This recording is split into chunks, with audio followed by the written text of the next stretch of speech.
Olá, pessoal, tudo bem? Sejam muito bem-vindos. Hoje a gente vai mergulhar num lugar muito específico, sabe? Na oficina dos artesãos de Israel, lá no meio do deserto. O capítulo é Êxodo 31 e o nosso papo é sobre a confecção das vestes do sumo sacerdote. E a gente está com duas fontes ótimas aqui, as Bíblias de Estudo Holman e a Nova Almeida Atualizada. E a questão é, o que essa descrição tão detalhada de roupas feitas, sei lá, há milênios, pode dizer pra gente hoje sobre fé, sobre comunidade? É só uma lista de itens de luxo ou tem algo mais? Bora investigar isso? Pois é. E para a gente ter uma ideia do peso disso, é bom lembrar o contexto, né? Eles tinham acabado de construir o tabernáculo, aquele lugar que seria o ponto de encontro entre Deus e o povo. Aí a pergunta que fica é, tá, e quem é que vai servir ali? Quem vai representar todo mundo nesse lugar tão sagrado? É aí que entram essas vestes. O capítulo 39 não é um catálogo de moda. Ele é quase um manual teológico. Cada cor, cada fio, cada pedra, nada é por acaso.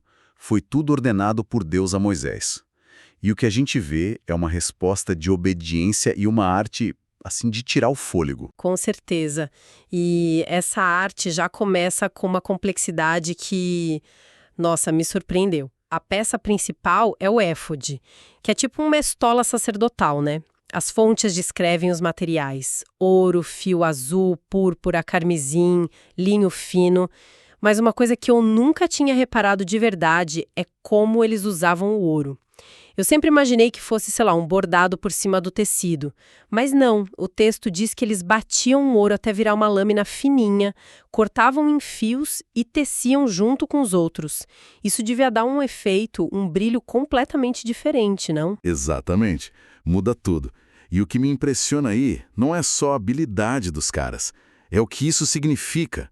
A santidade que o ouro representa não era uma coisa superficial, sabe? Tipo um banho de ouro por cima. Eles estavam literalmente tecendo o divino na própria estrutura da roupa. A realeza do ouro, a pureza, não era um adorno, era parte da fundação da peça. E quando você junta isso com as cores, o azul dos céus, a púrpura da realeza, o carmesim do sacrifício, a roupa vira uma declaração ambulante. O sacerdote não está só usando uma roupa, ele está vestindo a sua função de mediador. É incrível pensar nisso. Hoje o valor está na etiqueta, na marca, né? Ali o valor estava na história que cada material contava. E falando nesse sacerdote como mediador, como ele representava as pessoas, fisicamente mesmo? É aí que entram as ombreiras, certo? Pedras de ônix. E em cada uma delas estavam gravados os nomes dos filhos de Jacó, que formaram as 12 tribos de Israel. 6 nomes numa pedra, 6 na outra. E o texto chama essas pedras de memória. Essa expressão me pegou. Tipo, memória pra quem? Pra Deus não se esquecer do povo? Ou era pro sacerdote não se esquecer da responsabilidade dele? Ótima pergunta. E a resposta é, provavelmente, para os dois, mas com focos diferentes. Para o sacerdote, era um lembrete constante do peso que ele carregava. O ombro, na Bíblia, é sempre o lugar da força, de carregar um fardo, né? Ele literalmente carregava o peso da nação inteira nos ombros. Mas diante de Deus, o ato significava outra coisa. Ao entrar no lugar santo, o sacerdote apresentava o povo. Era como se ele dissesse, simbolicamente, olha, eu não estou aqui sozinho, eu trago todo Israel comigo. É uma representação física muito forte do papel de intercessor. Carregar o peso da nação nos ombros. Uau, essa imagem é muito forte. Mas a simbologia não acaba aí. Ela se move dos ombros, que é o lugar da força, para um lugar ainda mais íntimo, né? A próxima peça é o peitoral. E as fontes dizem que era uma obra de artífice, algo ainda mais elaborado. Sim, é como se o detalhe fosse aumentando conforme se aproxima do coração. O peitoral era feito com os mesmos materiais, mas era uma peça quadrada, dupla, parecia uma bolsinha. E o grande destaque eram as 12 pedras preciosas, cada uma representando uma tribo. E a lista dessas pedras é quase um quebra-cabeça, né? As traduções às vezes mudam um pouco o nome, o que mostra como é difícil identificar essas gemas hoje. Mas a ideia é clara: 4 fileiras de 3 pedras. A primeira com sárdion, topázio, a segunda com safira, diamante e por aí vai. Ágata, ametista, jaspe, cada uma com o nome de uma tribo gravado nela, como um selo. O valor disso devia ser uma coisa de louco. Incalculável. Mas, de novo, o valor material é secundário. O simbólico é o que importa. Se a gente conecta tudo, a gente vê uma progressão muito bonita. Se os ombros, o lugar da força, carregam o peso da nação. O peitoral coloca os nomes das 12 tribos sobre o coração do sacerdote. E o coração, para eles, não era só sentimento. Era a mente, a vontade, o centro da pessoa. Então o sacerdote não só carrega o povo com força, ele o leva no coração, com afeto, com cuidado, com uma proximidade íntima. Então, a comunidade para eles não era uma ideia abstrata, era algo literal, físico, que o líder carregava sobre o peito todo dia, uma responsabilidade visível. E o traje continua. E tem um detalhe que não é visual, é sonoro. Eu achei isso fascinante. Sim, isso está no manto do éfode. Uma peça mais simples, toda azul, que é por baixo. Mas na barra dela, na borda, tinha um detalhe muito curioso. Pequenas romãs de tecido colorido e entre elas sininhos de ouro puro. Sinos. Por que sinos na roupa de um sacerdote? Parece, sei lá, decorativo demais. Mas a função era vital, teológica e prática. O som desses sinos era ouvido pelo povo do lado de fora quando o sumo sacerdote entrava num lugar mais sagrado e quando ele saía. Era um sinal audível de que o representante deles estava vivo ali, na presença de Deus, que era vista como avassaladora. Se os sinos parassem de tocar... Seria um péssimo sinal. Um sinal terrível. Nossa, que tenso. Imagina a pressão. Era um som para provar que você ainda estava vivo? Isso diz muito sobre o temor que eles tinham, né? Não era uma coisa casual. Havia um risco real ali, de vida ou morte.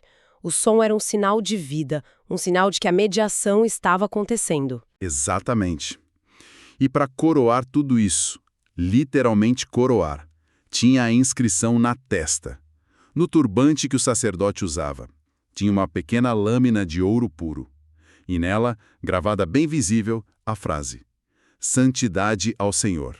Essa é a declaração de propósito mais direta de todas, né?